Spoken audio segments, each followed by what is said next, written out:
और मानसी रांची झारखंड की हूँ। और यहाँ आए हुए सभी अतिथियों को मैं तहे दिल से हार्दिक अभिनंदन, हार्दिक स्वागत और एक बार झारखंडी जोड़ा करना चाहती हूँ। एक बार अपने लिए जोरदार ताली।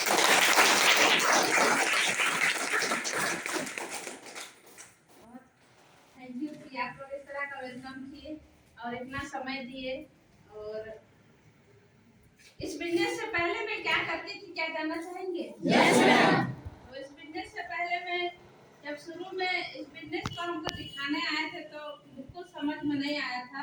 और ये समझ में नहीं आया था कि जब इस बिजनेस को हमारे घर जो हमारे सीनियर हैं वो दिखाने गए थे तो हम लोग को बिल्कुल बकवास लगता था, इसलिए क्योंकि हम लोग ध्यान से उसको देख नहीं रहे थे और देखना ही नहीं चाहते थे।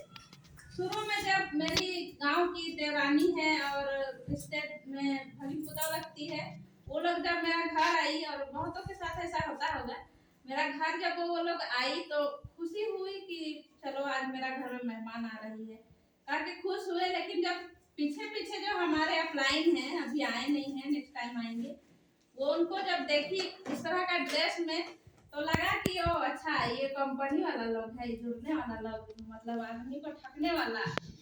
इतना मतलब जितना नेगेटिव बात बोल सकते थे इस बिजनेस के बारे में उतना बोली। और उसके बाद फिर बाद में जब आए तो अब किसी को घर आए हैं कोई भी अतिथि तो उनको तो भगा तो नहीं सकते हैं ना, लेकिन अंदर अंदर लग रहा था कि कब ये लोग जाएंगे। और बैठाए उसके बाद जब लैपटॉप खोले दिखाने के लिए तो हम लोग को लग रहा था कि चलिए सर देखेंगे और किसी तरह ये संभाल लेंगे और उनको भगाएंगे। लेकिन हम और चाय नाश्ता दे रहे थे, मेहमान है इसलिए मैं बिजनेस को बिल्कुल नहीं देख पाई। और उसके बाद जब बैठी और सर पूछे कि उस समय उनका हम रिश्ते में मामी लगते हैं लेकिन नहीं जानते थे मामी लगते हैं उसको, तो बोलते हैं कि दीदी आपको बिजनेस कैसा लगा? तो हम बिना मतलब का बोल रहे थे कि बहुत अच्छा लेकिन हमको इतना सा भी नहीं समझ में आया। और बोलते हैं कि अच्छा आपको प्रोडक्ट अच्छा लगा था कि बिजनेस? हम बोले दोनों चीज हमको पता ही नहीं थी। अभी जो मैं लोग बता रही थी ग्रासेम बीमर पूरा बालकनी या फिर 3 पीढ़ी का फायदा, हमको कुछ भी समझ में नहीं आया था। और उसके बाद में फिर सर ज्वाइन कर लिए इस बिजनेस को, तो हमको अंदर ही अंदर लगा कि अरे मेरा गलतफहमी ऐसा था कि हम सोचे कि सर इन लोग को भगाएंगे, ये तो बिजनेस को ज्वाइन कर लिए। और अंदर ही अंदर बहुत गुस्सा आ रहा था। गुस्सा इसलिए आ रहा था कि पैसा मेरा नहीं था, वो घर का पैसा नहीं था, किसी को देने के लिए था वो पैसा, तो इसलिए और ज्यादा गुस्सा लग रहा था। लेकिन फिर ये समझाए कि चलिए जाने दीजिए, हम लोग अदर जगह में बहुत सारा पैसा डुबाए हैं, कम से कम 3-4 लाख, तो इसको भी एक बार मेहमान लोग आए तो चंद पैसा दे दिए, छोड़ो इस तरह से बोले। उसके बाद जब मैं इस तरह का सेमिनार गई, वहाँ पे बहुत बड़ा रूम था, ये तो छोटा सा है, वहाँ पे कम से कम 100-200 थे। और वहाँ पर जब मैं अपना गांव का लेडीज लोग को यहाँ पे प्रेजेंट करते हुए देखी, वो लेडीज थी जो गांव में कुछ छोटा मोटा मीटिंग होता था ना, उसमें वो लोग खड़ा होकर बोल नहीं पाती थी। लेकिन आप सोचिए कि यहाँ पर वहां रह के बहुत आसान लगता है यहाँ का कमियां को निकालना, कि वो ऐसा बोलती तो ठीक रहता, वैसा बोलता तो ठीक रहता, लेकिन यहाँ पर आके बोलना ना बहुत बड़ी बात होता है कि नहीं होता है? तभी मुझे लगा कि बाप रे ये लोग इतना जल्दी कैसे ये लोग सीख गई और उनके अंदर में इतना कॉन्फिडेंस कैसे आ गया।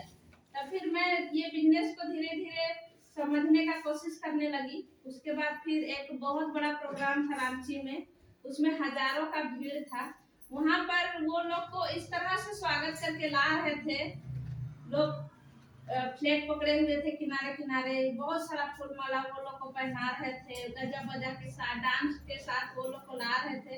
तो हमको अंदर ही अंदर लग रहा था कि बाप रे इतना मान सम्मान कभी नहीं देखी हूँ, क्योंकि मैं इस बिजनेस से पहले टीचिंग का जॉब करती थी और मैं 10 साल तक वहाँ पढ़ाई थी। आप यहाँ उषा मार्टिन है, वहाँ ब्रांच है केजीबी के रुका में, वहाँ मैं टीचिंग का जॉब करती थी और मेरा सैलरी था वहाँ 10,000। लेकिन उस तरह का कभी आप लोगों को हंसी क्यों लग रहा बाबू? कोई दिक्कत है? तो बहुत ज्यादा मतलब वहाँ पे पैसा उस तरह था, एक लेडीज के लिए 10,000 काफी होता है ना। लेकिन जब मैं वहाँ गई वहाँ तो मुझे फीलिंग हुआ कि इस तरह का मान सम्मान कभी कहीं नहीं मिलता है, खासकर लेडीज लोग को तो बिल्कुल नहीं मिलता है। ऐसा मौका मिलता है क्या? नहीं मिलता है। लेकिन इस बिजनेस में मैं देखी कि यहाँ पे भेदभाव किसी को नहीं होता है, पढ़े लिखे हो या अनपढ़ हो या टैलेंट हो या बुद्धू हो, कोई भी आदमी को यहाँ पे रेस्पेक्ट किया जाता है और यहाँ पर जो नहीं जानते हैं उसको सिखाया जाता है।